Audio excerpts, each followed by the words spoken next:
you two would introduce yourselves as well when we go forward, then we'll be able to know who we are getting to listen to for the next while. So they're going to talk about supervised machine learning, a model predicting in-hospital outcomes for the cardiac. Take it away.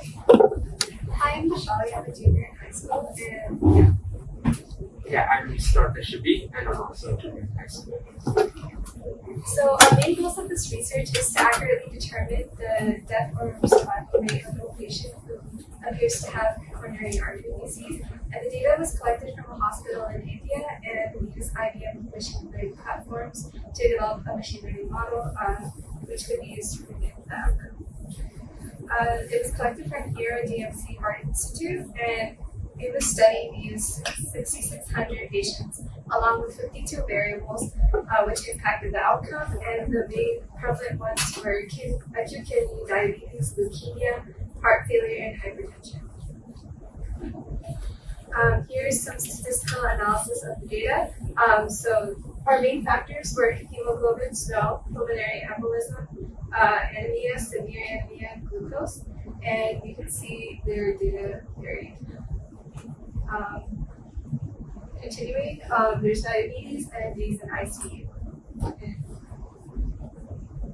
So we used IBM. IBM is a platform that helps create models to accomplish tasks more efficiently and accurately. It's used in the hardware and software industry for cloud computing and data analytics. So coronary artery disease. It occurs when coronary arteries struggle to send blood, nutrients, and oxygen to the heart, which can cause chest pain, shortness of breath, and heart attacks, as displayed by the image next to it.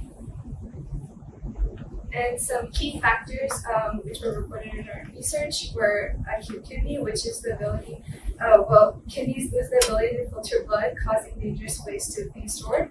Heart failure, reduced ejection fraction, which is the left side of the heart, losing the ability to pump blood as normal, and creatinine, which affects the kidney. Heart failure with normal ejection fraction, which can be caused by alveolar cell dysfunction. Ejection fraction, which measures the percentage of blood leaving the heart, and hypertension, which is higher blood pressure than normal, as well as acute coronary syndrome.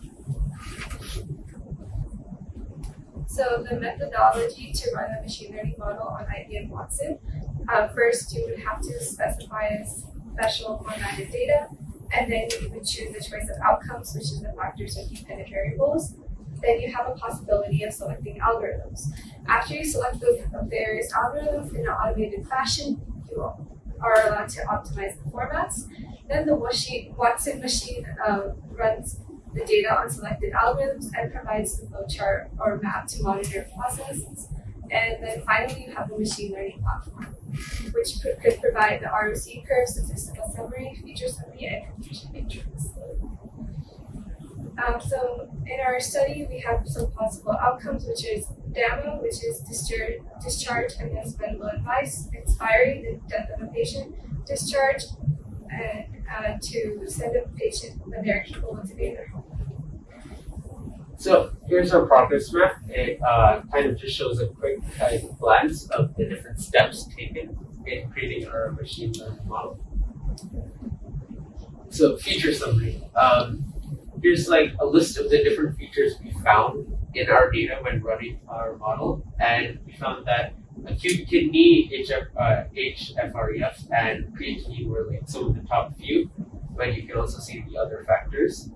And I'll explain the fourth pipeline and the first pipeline. In the next slide, we have our first pipeline, where you can see the results are a little varied, but we have, in general, acute kidney as our most prioritized factor, as well as HFrEF and ejection fraction. And you can see the percentages are a little different. And this pipeline uses the XGB classifier. So here's a comparison. So the fourth pipeline, which was shown initially, that uses the XGB boosted classifier in IBM. And with this one, we also used a more optimized data. We kind of refined to it.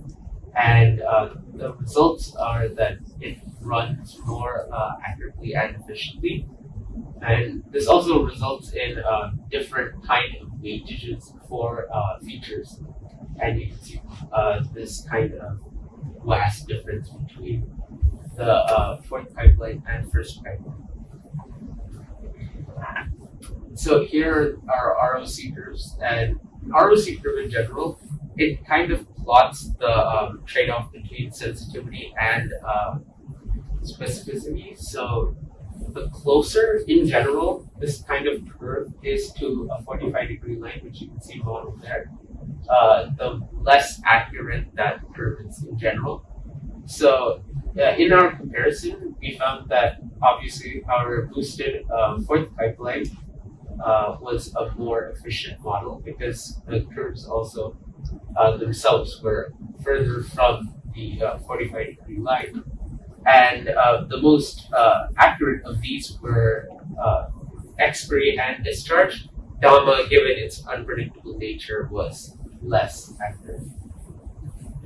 So here's our confusion matrix, and it really just provides a glance at what percentages are provided for the predicted and observed values.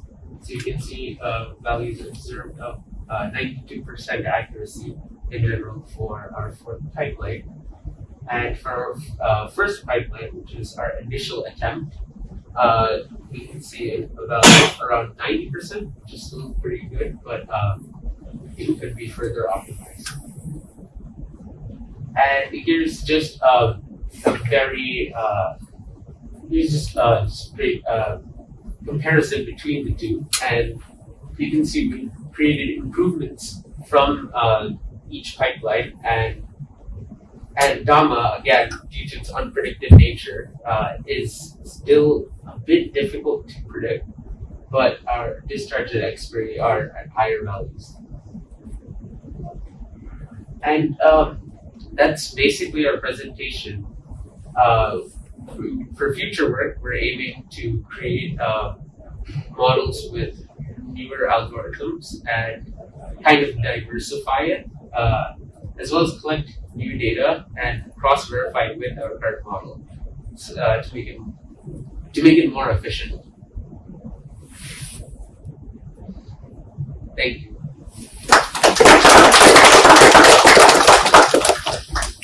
Fantastic. What questions do we have? I had a couple. My first question is, if you trained your model from scratch without Watson, would you have used anything other than XGBoost? Or I guess my question is pretty much why XGBoost? Oh, okay. So, well, we used IBM, so it kind of sorted through, but there were multiple others. I think we used, there was LGBM classifier, and I think there was another one. I'm not too sure on the details right now, but we could also run in Jupyter or other kind of platforms. Okay. I think before 2019. Okay. So first of all, I want to say congratulations. I think you did great work here. And then my question was, I think on one of the slides, or one of the first slides you showed, where you were looking at the feature reports almost, and there was one feature that was 100%, while the others were 40 or 50 or so. Yeah. I think that feature was acute kidney, so if you ever give any ideas for why that was substantially bigger than all the other doctors. No, I'm not specifically that knowledgeable on that specific topic, but I think there is some kind of specific link to it.